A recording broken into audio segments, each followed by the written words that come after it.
so that strategy was not continued with, and therefore was not a formal strategy of the council until this work was done.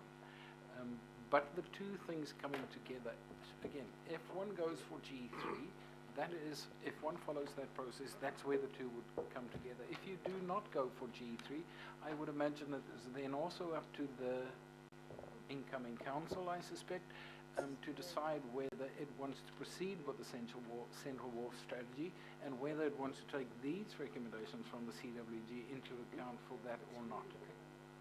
That's how I understand it.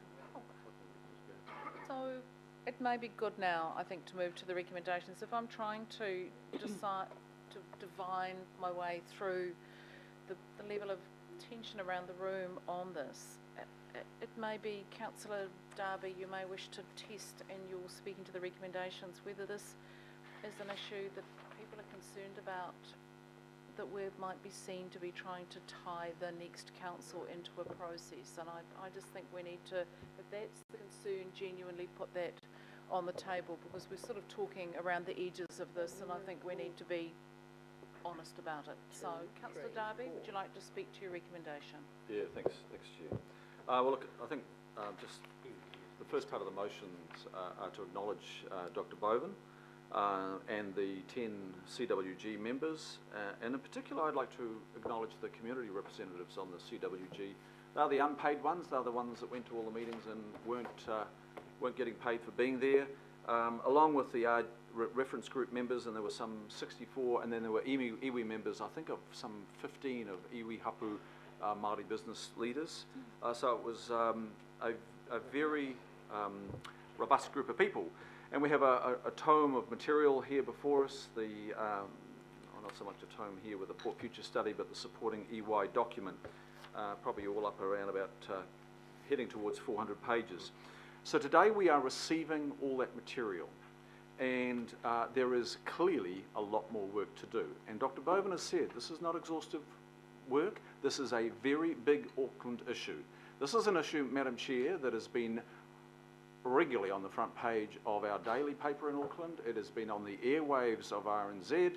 It has been on the televisions of us all being broadcast by the two major networks. And I don't anticipate that it's going to change in that regard, because it is an unresolved story. And we have to not stop governing today. We have a responsibility to continue governance and inform the incoming council. So today we're looking at 4 key recommendations, and the key recommendations are in the Port Future study, and really they're in bold. If you see them there, 1, 2, 3, 4 in bold, supported by notes. But the recommendations themselves, and of course you can't uncouple them, but the core recommendations are actually in the bold. And they say that the port on the Waitemata is reaching its use-by date. Pretty clear, and crews will stay, but the year is near for the to deport the port, really.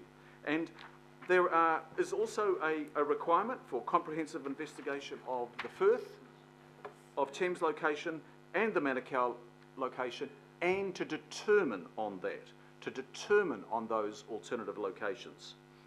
And then the third recommendation is to identify and confirm the relocation triggers. Very important.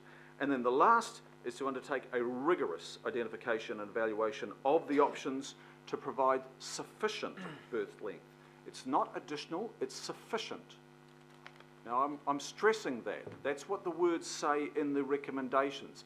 There's other language in the EY, but the recommendations talk about sufficient berth space. And there's a big difference between that and additional berth space.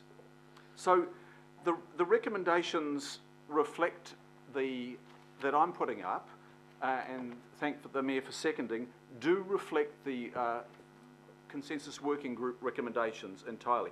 The words are not massaged, they are the words that are contained within the recommendations, and you can see them there.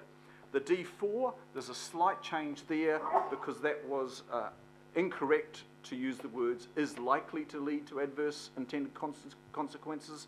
The report did not say that, it actually said could result. Just a minor, but I'm picking that one up. Then we go to the E, and the E is very important, and I think that's important for us all to support.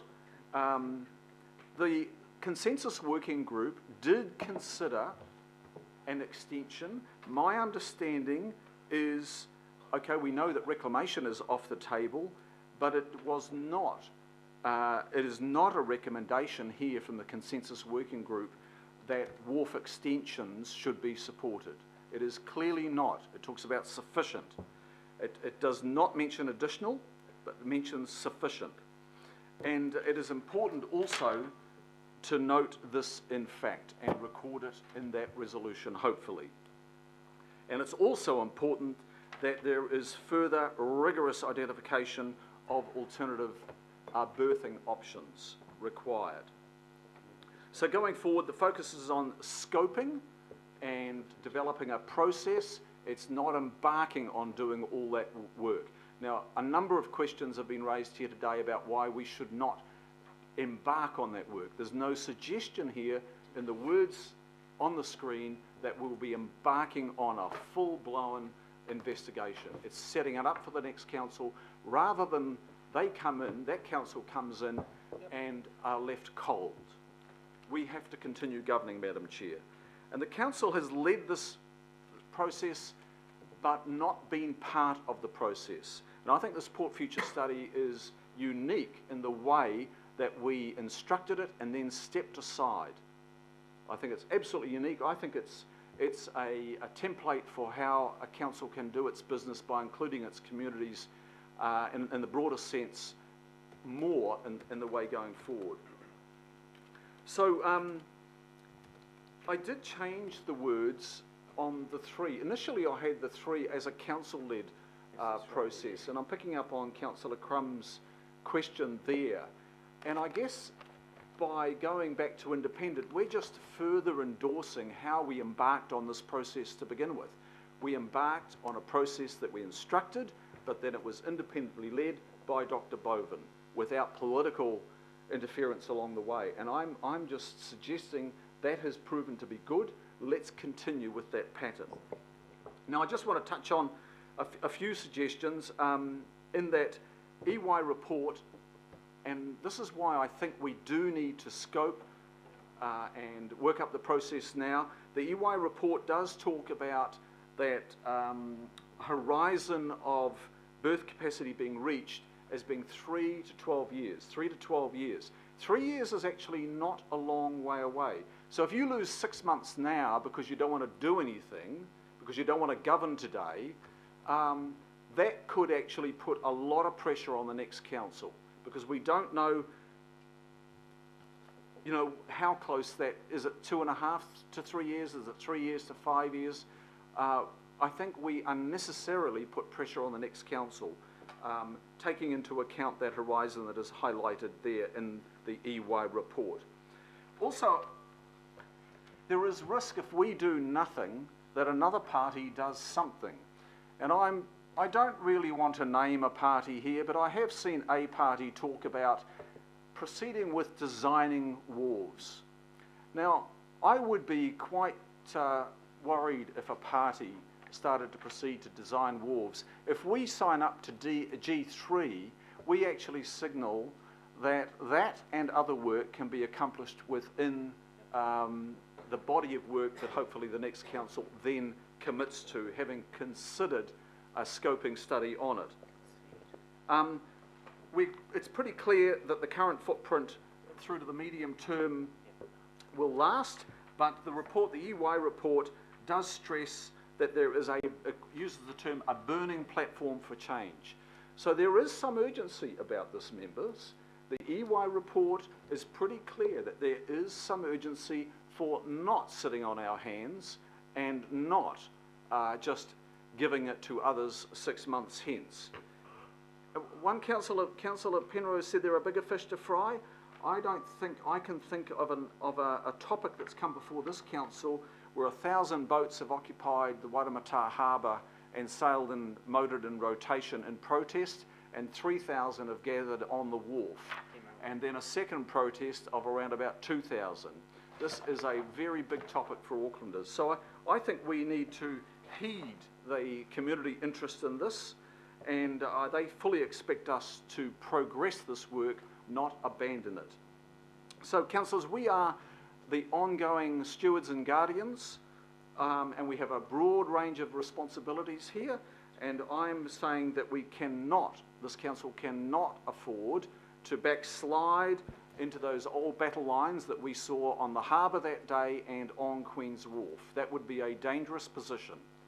So let's build on the general consensus, and I acknowledge that one member of the consensus building group has clearly made clear to us that she does not support the recommendations, but let's take those next steps, because this is a very big issue for Auckland, and we're also talking about a commercial enterprise that also needs some clear signals. Needs a clear signal to the commercial market, needs a clear signal to the people of Auckland, the 1.5 million Aucklanders here. So we're not signing off on the deportation order today for the port, we are just progressing it, as I'm sure the Consensus Working Group would expect us to be doing, and Aucklanders expect us to be doing. So on that, Madam Chair, I commend these recommendations, and I thank you for considering them, the Mayor for considering them and seconding them. I think this is the correct way forward, not kicking it for touch. We need to continue to govern. Thank you. Okay, thank you, Councillor. So speaking to the motion, I've got Councillor Crum. Thank you. I think you might have mentioned the term Councillor Darby, just a slight massage of words. So on that theme, can I zero in on a word, well, possibly two. So in G3, for the alternate wording that we find ourselves up on the screen, where it says that we'll take provision being in an economically, socially, culturally and environmentally acceptable manner. I'd signal how problematic that could become definition of acceptable, and would suggest that matching what is now up in E, same topic, but much reduced wording, and then also signalling that in G2,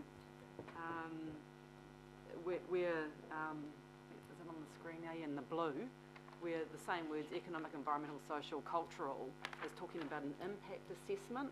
I think the difference between impact assessment taking into account versus acceptable manner are two very different things, and we should be careful of what huge variation there would be on what constitutes an acceptable manner. So alternative wording could be economically, socially, culturally and environmental factors taken into account, competing uses for the city and so on. If you're amenable. Madam Chair, do you want me to reply to that now? Sorry, we've just lost for a second. So you're talking to G2, the blue wording. G3. I'm just, yep, G3. The use so of I'm just acceptable manner, and signalling how problematic that could be, and suggesting deletion of that, and perhaps wording along the lines of taking into account. And I'm signalling that that is in line with what's being put up in E. So it's just oh right, I see what you're saying. So you're adding the economically, socially, culturally, environmentally, taking into account, without you're wishing to remove acceptable manner. Is that basically the thrust of it? So I guess it's up to the mover and seconder to respond. Happy to look at the that. words if you want to jot the words down. As I said, I didn't massage words. I took words that are actually in the report, and those words are lifted from the first paragraph of the executive summary. So they're exactly the words that I'm sure Dr. Boven would be very familiar with in terms of, sorry, is it? Yep. I think Dr. Boven wanted to say something.